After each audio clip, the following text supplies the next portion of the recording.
నమస్తే. Welcome to Andhra Prabha. నేను Raghunandan. Kerala incident మనకి ఏం నేర్పిస్తుంది అనే మొదటి ప్రశ్న. అండ్ ఈ వీడియో చివర్లో కూడా నాది అదే ప్రశ్న. కేరళ ఇన్సిడెంట్ మనకి ఏం నేర్పిస్తుంది అని. ప్రపంచవ్యాప్తంగా మనం ఎన్నో వార్తలు చూస్తున్నాం. మనం మాట్లాడుకుంటున్నాం. ఆంధ్రప్రభ ద్వారా మనం వీడియోస్ షేర్ చేసుకుంటున్నాం. ప్రపంచవ్యాప్తంగా ఉన్న వార్తల విషయంలో. సో రకరకాల వార్తలు, అటు యుద్ధాల విషయం కావచ్చు, లేకపోతే బైలాటరల్ ఇష్యూస్ కావచ్చు, కొంచెం హ్యూమన్ యాంగిల్ విషయం కానీ, కొంచెం చట్టపరంగా కూడా మాట్లాడితే మన భారతదేశంలో కేరళ విషయానికి వస్తే ఒక ఇన్సిడెంట్ జరిగింది. మేబీ మీరు వేరే వీడియోస్లో కూడా చూసి ఉంటారు. కానీ ఇందులో నా ప్రశ్నలు కొన్ని ఉన్నాయి. ఏమిటి ఆ ప్రశ్నలు, వాటికి సమాధానం ఏమిటి అనేది కావాలి. సో కేరళ ఇన్సిడెంట్ మనకి ఏం నేర్పిస్తుంది?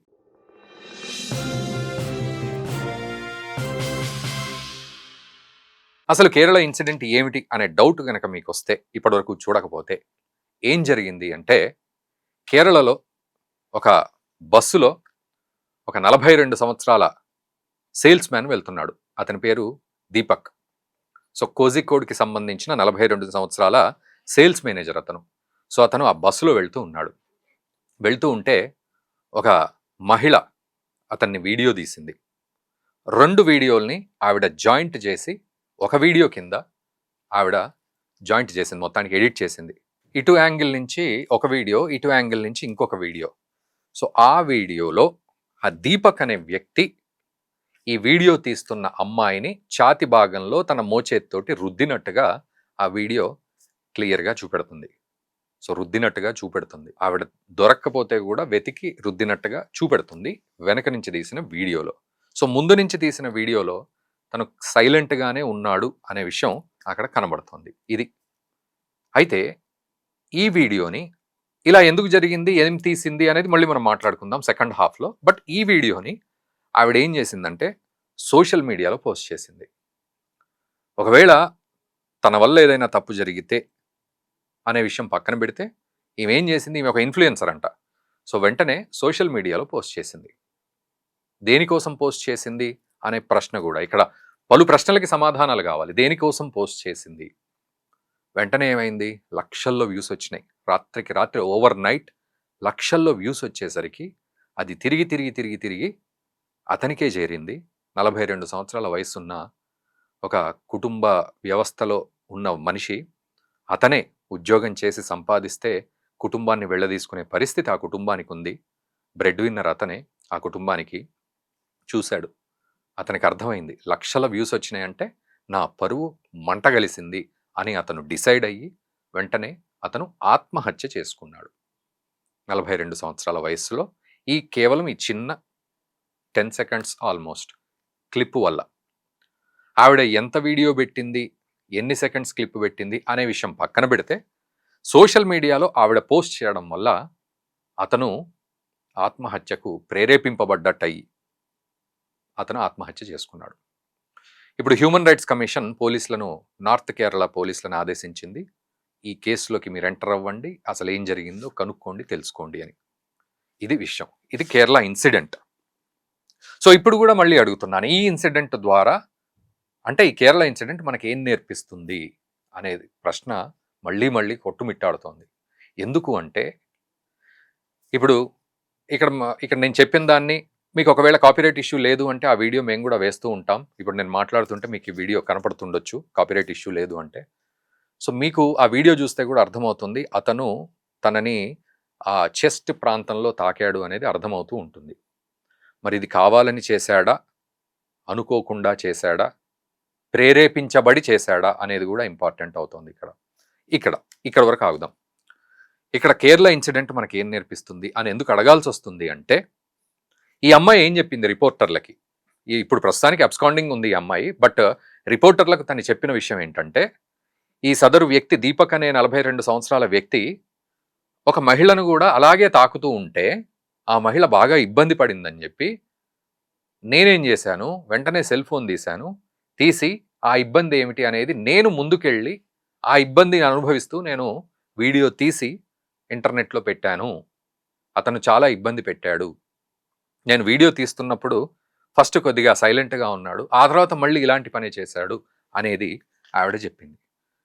మరి ఆవిడ చెప్పినప్పుడు ఇక్కడ నాకు మరో ప్రశ్న ఏమిటంటే, ఒకవేళ అతడు మిస్బిహేవ్ గనక చేస్తే, ఇక్కడ మిస్బిహేవ్ గనక చేస్తే ఆవిడ వెంటనే అతనికి బుద్ధి చెప్పే ప్రక్రియను చేపట్టినట్లయితే మరి దాన్ని ఎట్లా, అంటే గట్టిగా అరవాలా, లేకపోతే అతన్ని గట్టిగా తిట్టాలా, లేకపోతే అతన్ని జస్ట్ సీరియస్గా ఒక్కడనే మందలించాలా, లేకపోతే బస్ ఆపండి ఒక్కసారి అని చెప్పి అతన్ని అక్కడ ఆ ఇన్సిడెంట్ని ఖండించాలా, ఎన్ని ఆప్షన్స్ వదిలేసి ఈమె జస్ట్ రికార్డు పెట్టేసి ఓకే రికార్డు పెట్టింది, ఇక్కడ వరకు సరే. రికార్డు పెట్టిన తర్వాత కనీసం ఆ డ్రైవర్కో కండక్టర్కో చూపెట్టి పోలీస్ స్టేషన్కి తీసుకెళ్ళండి అని అనిందా, మిస్కండక్ట్ జరిగింది, మిస్బిహేవియర్ జరిగిందని, లేదా చుట్టుపక్కల ఉన్న వాళ్లకు చెప్పి ఏమైనా న్యాయం అడిగిందా, లేదు, డైరెక్ట్గా సోషల్ మీడియాలో పెట్టేసింది. ఇక సోషల్ మీడియాలో పెట్టిన తర్వాత ఆమె చేతిలో కూడా సిచ్యువేషన్ ఉండదు. అతను తప్పు చేశాడా, తప్పు జరిగిందా, ప్రేరేపింపబడ్డా అనే విషయాలు పక్కన పెడితే ఇక సోషల్ మీడియాకి వెళ్ళిన తర్వాత ప్రతి ఒక్కళ్ళు కామెంట్ చేస్తారు, అది మనందరికీ తెలిసిందే.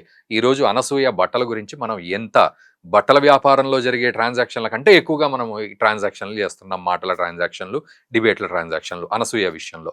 సో ఇలా ఒక్కసారి అది పెట్టరేగిపోయింది అంటే అది కాస్త ఆయనకు మెంటల్ ఇల్నెస్ని తీసుకొచ్చేసి వెంటనే డిప్రెషన్లోకి వెళ్ళి సూసైడ్ కూడా చేసుకున్నాడు.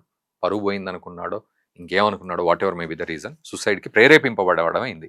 సో ఆ ప్రేరేపింపబడడం అనే సెక్షన్ 108 కిందనే ఇప్పుడు ఆమె మీద కేసు పెట్టడం జరిగింది. సో ఆవిడ పరారీలో ఉంది, ఆవిడ ఒక ఇన్ఫ్లుయెన్సర్. అయితే ఇక్కడ కేరళ ఇన్సిడెంట్ ఏం నేర్పిస్తుంది అనే విషయంలో ముఖ్యంగా నిజంగా అతను తప్పు చేశాడా, ఇక్కడ ఇంకొక కోణం వినబడుతుంది. ఆవిడ పేరు షిమ్జితా ముస్తఫా, ఒక ముస్లిం మహిళ, అతను హిందూ. సో ఇక్కడ ముస్లిం హిందూ మధ్యలో ఏదో జరిగింది అని కొంతమంది వాదిస్తున్నారు. దీనికి తోడు ఆవిడ ఇన్ఫ్లుయెన్సర్గా ఉండి ఏదో ఒక వైరల్ వీడియో చెయ్యాలి అనే ఉద్దేశంతో ఆవిడే దగ్గరికి వెళ్ళి అతన్ని మెల్లిగా ఇలా ప్రోత్సహించి ఏదో ఒక రకంగా ఆ వీడియోను తీసుకోగలిగి దాన్ని ఆవిడ రెప్యుటేషన్ కోసము, వైరల్ వీడియో లాగా వ్యూవర్షిప్ కోసము సోషల్ మీడియాలో పెట్టింది అని కొంతమంది వాదిస్తూ ఉన్నారు. ముఖ్యంగా ఈ కామెంట్ సెక్షన్లో కొంతమంది అలా మాట్లాడుతూ ఉన్నారు. సో దీంట్లో ఏది నిజమో ఏది అబద్ధమో అనే విషయం ఆ దీపక్కి తెలుసు, ఆ ముస్తఫా అనే అమ్మాయికి తెలుసు, భగవంతుడికే తెలియాలి. అయితే ఈ అమ్మాయి మరి నిజంగా ఆ బాధను తట్టుకోలేక వీడియోను సోషల్ మీడియాలో పోస్ట్ చేసిందా, లేకపోతే అతని మీద ఏదో ఇన్ఫ్లుయెన్స్ చేసి ఇలాగే ఒక వ్యూవర్షిప్ కోసము, ఒక వైరల్ కంటెంట్ కోసం ఏమైనా ప్రేరేపించి అలా చేసిందా తెలియదు. ఒక మనిషిని ఏ రకంగానైనా డైవర్ట్ చేయొచ్చు అనే ఉద్దేశం కూడా ఉండొచ్చేమో తెలియదు. మనం దాని గురించి ఇటు సైడా అటు సైడా అనేది మనం ఏం మాట్లాడట్లేదు. ఇది పరిస్థితి. అయితే ఇక్కడ మనం ఆలోచించాల్సిన విషయం ఏంటంటే ప్రతి విషయం సోషల్ మీడియా వేదికగా బజారున పడ్డట్టుగా గనక మనం ఇలా తయారవుతే సోషల్ మీడియా కాన్సిక్వెన్సెస్ ఎలా ఉంటాయి అనేది మనం ప్రతిరోజు ప్రత్యక్షంగా చూస్తూనే ఉన్నాం. సో మన విచక్షణ అనేది సోషల్ మీడియాలో పోస్ట్ చేసేటప్పుడు చాలా చాలా జాగ్రత్తగా మనం ఉండాల్సిన పరిస్థితి, ఎంతో విచక్షణతో ఉండాల్సిన పరిస్థితి. ఎందుకంటే సోషల్ మీడియా అనేది మనము ఏది పంచుకోవాలి ఏది పంచుకోవద్దు అనే కొంత విచక్షణ అనేది ఉండాల్సిన ప్లాట్ఫామ్. అది ప్రతిదీ పంచుకోవాల్సిన ప్లాట్ఫామ్ అయితే కాదు, కానీ మనుషులు అలా ఉండట్లేదు. First point. రెండోది, ఒకవేళ ఆవిడ గనక ఇబ్బంది పడి నిజంగానే దీపక్ అనే వ్యక్తి ఇబ్బంది పెడితే ఆవిడ చట్టాన్ని ఆశ్రయించాలి, కానీ ఇలా సోషల్ మీడియాలో పోస్ట్ చేసి ఈ కంటెంట్ పేరు మీద విషయాన్ని పక్కదారి పట్టించి దాని ఎఫెక్టు అతని మీద పడేలాగా చేయడం వల్ల ఈవిడ తప్పు చేసిన మనిషిగా మారింది. ఆవిడ ఏం చేద్దాం అనుకుంది, చట్టాన్ని ఆశ్రయించాలి. పోలీసులు ఉన్నారు, చట్టం ఉంది, ఆశ్రయించాలి. సంబంధిత కేసుల మీద ఎఫ్ఐఆర్, కేసులు, ఇవన్నీ కూడా విచారణ, ఇవన్నీ కూడా జరగాలి. కానీ అవన్నీ పక్కన పెట్టేసి సిల్లీగా ఇటు నుంచో వీడియో అటు నుంచో వీడియో తీసి కొన్ని సెకండ్స్ ఆఫ్ క్లిప్స్ కట్ చేసి ఎడిట్ చేసి సోషల్ మీడియాలో పెట్టడం అనేది మహా దుర్మార్గమైన విషయం. అతను చేసింది తప్ప ప్రేరేపింపబడ్డా అనే విషయాన్ని పక్కన పెడితే ఇదొక ఎత్తు అయితే, ఈ రోజుల్లో అయితే ఇదివరకు మహిళలు సపరేటు, మగవాళ్ళు సపరేటు అనే ప్రపంచం మనందరికీ తెలిసిందే. మనం ఆడవాళ్ళని గౌరవించడం మన సాంప్రదాయం, వారికి కేటాయించిన సీట్లలో వారినే కూర్చొనిద్దామంటూ ఆర్టీసీ బస్సుల్లో ముందు వరుస అంతా మహిళల కోసం, వెనక వరుస అంతా పురుషుల కోసం, అండ్ పురుషులు ముందు నుంచి కూడా ఎక్కితే డ్రైవర్ గోప్పడే సందర్భాలు ఇవన్నీ కూడా ఉన్నాయి. కానీ కేరళలో ఇప్పుడు ఆ బస్సులో చూస్తుంటే అట్లాంటి సిచ్యువేషన్ అయితే ఏమీ లేదు. కేఎస్ఆర్టీసీ బస్ అది. అక్కడ మహిళలు, పురుషులు అన్ని రకాల వాళ్ళు ఎక్కుతున్నారు బస్సులు. ఎక్కినప్పుడు ఒక సందర్భంలో ఇలా జరుగుతుంది, ఒక సందర్భంలో అలా జరుగుతుంది అన్నట్టుగానే ఉంది అక్కడ బస్సులో సిచ్యువేషన్. మనం సినిమాల్లో కూడా చూస్తూ ఉంటాం సిచ్యువేషన్లు ఎట్లా ఉన్నాయనేది. సో మగవాళ్లను కూడా అసభ్యంగా తాకే మగవాళ్ళు ఉంటున్నారు బస్సులలో, ఆడవాళ్లను అసభ్యంగా తాకే మగవాళ్ళు ఉంటున్నారు బస్సులలో. రకరకాల టార్చర్లు బస్సులలో కనబడుతూ ఉన్నాయి. మహిళలకు, పురుషులకు కూడా కనబడుతున్నాయి. ఈ మధ్యకాలంలో పురుషుల మీద వేధింపులు కూడా ఎక్కువ అవుతూ ఉన్నాయి. తోటి పురుషులే వేధించే పరిస్థితులు కనబడుతున్నాయి. మనకు ఆ కల్చర్ గురించి మనందరికీ తెలిసిందే. సో దాన్ని ఇక్కడేం ప్రస్తావించట్లేదు. సో ఇటువంటి సిచ్యువేషన్లో ఇప్పుడు ఎవరిని మనం బాధ్యుల్ని చేస్తాం, ఎవరిని బాధితుల్ని చేస్తాం? బాధ్యులు అంటే దీపక్ అనే వ్యక్తి ఇక్కడ బాధ్యుడయ్యి చివరికి బాధితుడయ్యాడా, లేకపోతే అతన్ని చట్టానికి పట్టించడం మానేసి సోషల్ మీడియా పేరు చెప్పి ఇన్ఫ్లుయెన్సర్ అని చెప్పి పోస్ట్ చేసి ఈమె బాధ్యురాలయ్యి అతను చచ్చిపోవడంతో ఈవిడ ఆయన బాధితుడిగా మారి ఈవిడ మళ్ళీ బాధ్యురాలిగా మారిందా? ఇది ఎట్లా అర్థం చేసుకోవాలి సిచ్యువేషన్? అండ్ ఈ కాలంలో చాలా సెన్సిటివ్గా ఉంటున్నాయి. ఇప్పుడు ఒక మహిళ రోడ్డు మీద ఒంటరిగా వెళ్తున్న క్రమంలో మగవాడు ఒంటరిగా వెళ్తే ఒకవేళ ఆ మహిళ గట్టిగా అరిచిందంటే ఫస్ట్ చుట్టుపక్కల వాళ్ళు కూడా వచ్చి ఒకవేళ అనుమానం ఉంటే ఆ మగవాడిని తన్ని ఆ తర్వాతే ఏం జరిగిందని అడిగే పరిస్థితులు ఈ కాలంలో నడుస్తూ ఉన్నాయి.